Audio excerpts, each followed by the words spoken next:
What's up, everybody? Welcome to the channel, and I wanted to share something interesting with you because this has been on my mind, and then I started to see similar comments across the different social media pages for UFL, Reddit, things like that, where I try to keep a beat on how the player base is feeling about the game, which, as I shared in my previous video, is overwhelmingly negative. With that being said, this particular subject that I want to talk about is definitely controversial. Some people will say, no way, they couldn't be. But I want you to watch something and then we will discuss this. The day before released on Steam to overwhelmingly negative reviews. Players complained about server issues, subpar gameplay, and poor performance. On December 11th, the game was dead. Fantastic released a short, terse message on Twitter, you can call it X if you want, I'm not, that the studio was closing due to a lack of funding. The fix was in, and anyone who actually bought the game was left holding the proverbial bag. And what a roller coaster ride this game has been. From that first massively hyped trailer to everything that followed, this game was at very least a constant source of amusement for people watching from the sidelines. For the players who actually looked forward to this thing, what a disappointment. The game was originally promised as an open-world MMO zombie survival experience, but was released as a half-baked extraction shooter. Now, I remember watching that previously, and then it was coming to mind over and over again as different things started happening with UFL.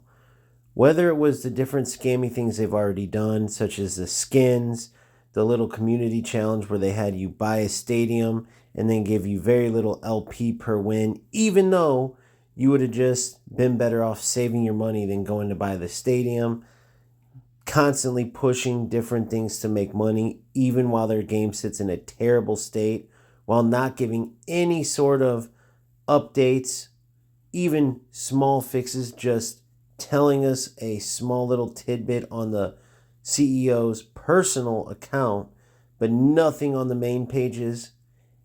It's just too much coincidences that remind me of this day before story. Not to mention, this is just one of many examples of these scam game development companies that get your money on pre-buys and things like that.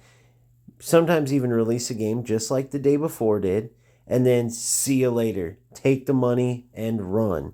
Now, will UFL do that with backing such as Adidas, CR7, whatever else, Kappa, all these different teams?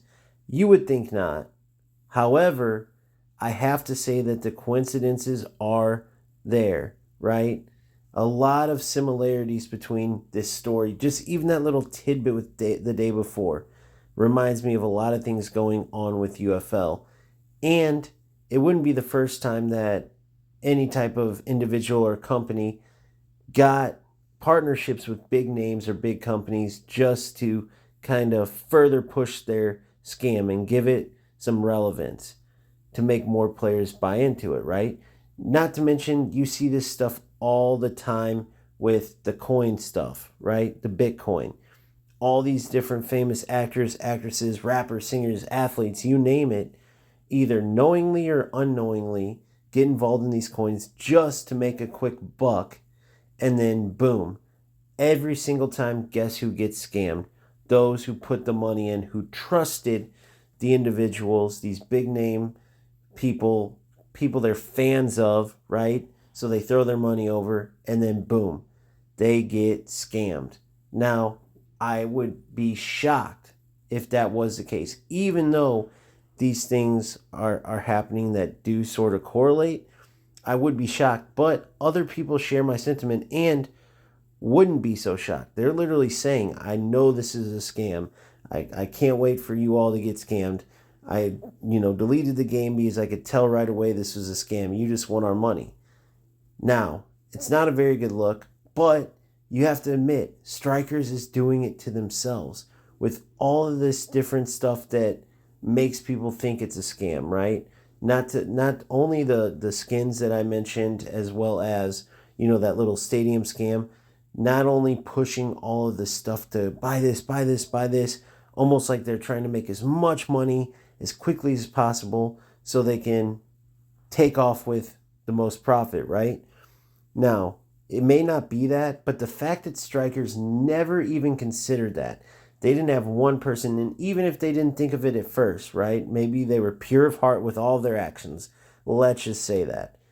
They have a beat on what's going on social media without a doubt. We know this because they've gone back and forth with the audience a ton, with the player base, I should say. So with all these different scammer comments, they know what's up. They obviously were right in the middle of this skins thing because their CEO is the one who pretty much set it off. But yet they still keep pushing buy this, and still keep giving those scam company vibes, right? No updates at all regarding a game that's obviously in a terrible state that you're getting overwhelming negative reviews from. You have tons of people deleting your game, tons of people quitting, not playing at all, or at least playing just a little bit, and you're seeing all this and still nothing. All we get is a CEO posted little, quick notes on an upcoming patch with literally a month. Right, all it gave us was March. No particular date, no week of, not even a rough estimate. Just, hey, here, we're working on this. It will be probably in March. Just some nonchalant nonsense. Again, not even on the main channels. So it's almost like, are you even really fixing anything? Or maybe it's what I thought originally, what I still, would put my money on. I give it like a 5% chance it's truly a scam, in my opinion. I give it a 95% chance that they are lost. They're trying to do all these fixes and they literally can't. Or they've made a little bit of ground, but they know it's not good enough. And they know if they release another patched game that's still broken or that has more issues, good night. You might have 3 people playing your game. So, with that being said, though, this is the type of stuff Strikerz kind of sparks with their actions, and they never seem to realize it. It's exactly why I was so upset and did that video regarding the social media stuff where they're posting all these nonsense things, and of course, it's almost going to just infuriate. It's like throwing fuel to the fire. So, like I said earlier, they would have been better off ignoring all this stuff like EAFC did in this position after they've already messed up several times. However, they don't seem to be heeding that advice. They're going along on social media as if everything's normal, the game's great, and you should go buy this, and this, while the game's broken. So it makes no sense. Who knows what's truly going on? Like I said, I only give it a 5% chance that it's truly a scam, but there is correlations there to situations like this day before situation. But even if it's not a scam, it's just another example of Strikerz just moving in a way where it's hard to have confidence in that company. So, once again, we will see. Give me your thoughts in the comment section. Has scam crossed your mind at the level that I'm talking about? Not just the skins, not just certain things, but I'm talking about the entire game just being a cash grab where they make as much money as possible and then give us some poor excuse why the game is shutting down so they take off with everybody's money. I look forward to hearing your thoughts on this. And as always, keep grinding, keep having fun, and I'll see you on the next one. Peace.